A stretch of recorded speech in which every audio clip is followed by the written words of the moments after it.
Hello everyone, today I'm going to cook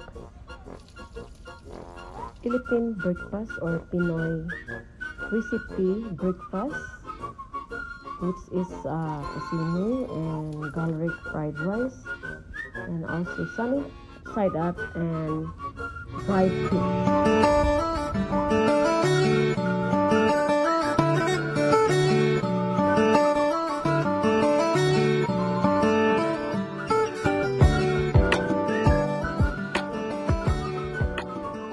So first, we have to add oil. Then we have to add 4 cloves of garlic. We have to stir it until turn brown. Make sure a garlic is brown. This is the normally this Philippine tradition breakfast. So the garlic is turned brown now.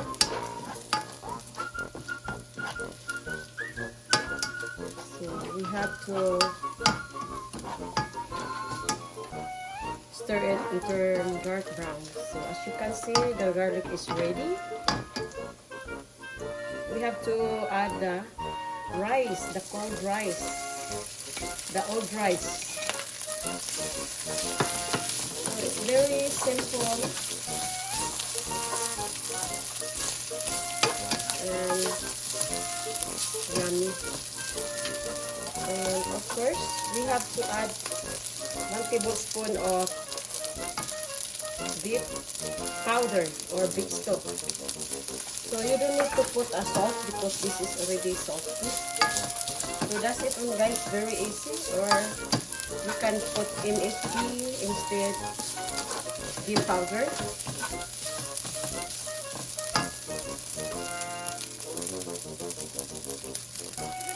Sprinkle of black pepper.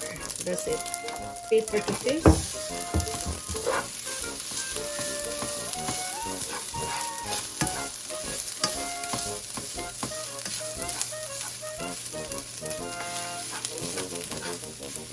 So this is called garlic fried rice.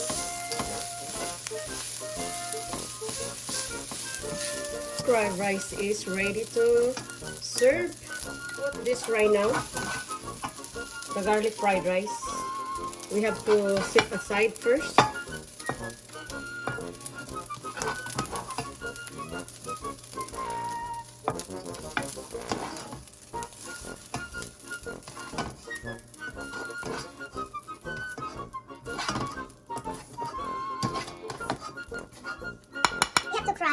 Dried fish.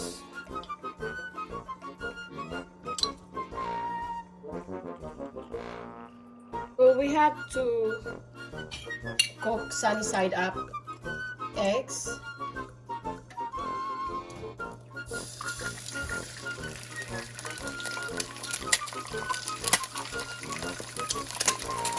So 2 pieces of sunny side up eggs. Make sure the sunny side up egg is cooked.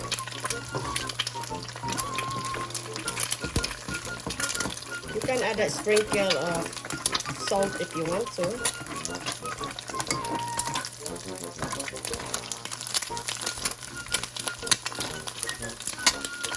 So guys, at the sunny side up egg is cooked already.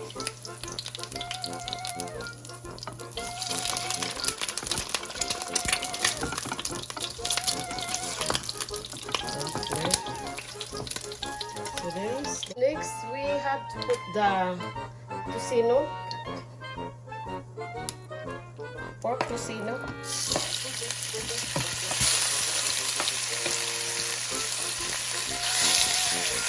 I have a little bit of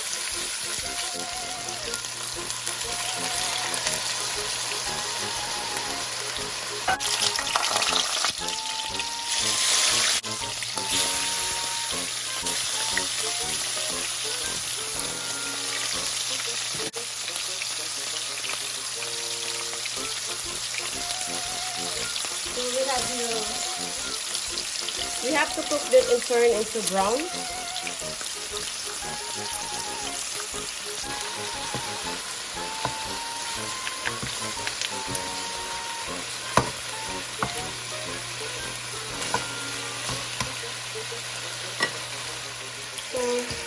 dry fish is ready to turn.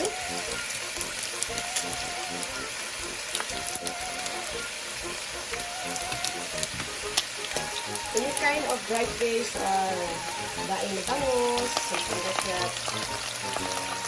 Ayan. Sarap yan. It's really, really good, guys.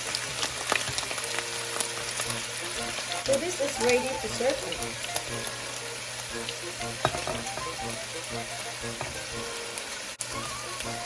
So the fish is ready to serve, the dry fish.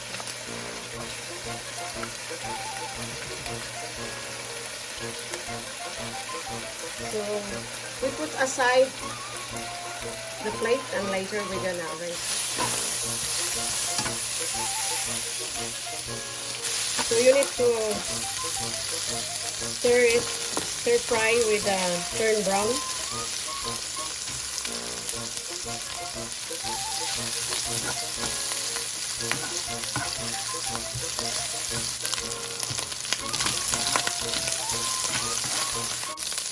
So this is cooked already.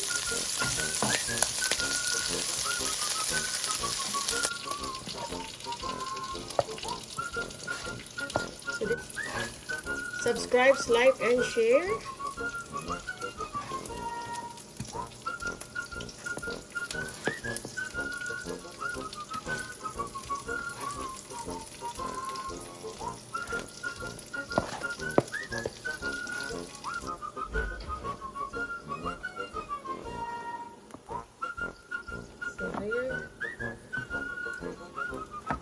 Thank you so much for watching. Yummy breakfast, guys. Like and share and leave comment.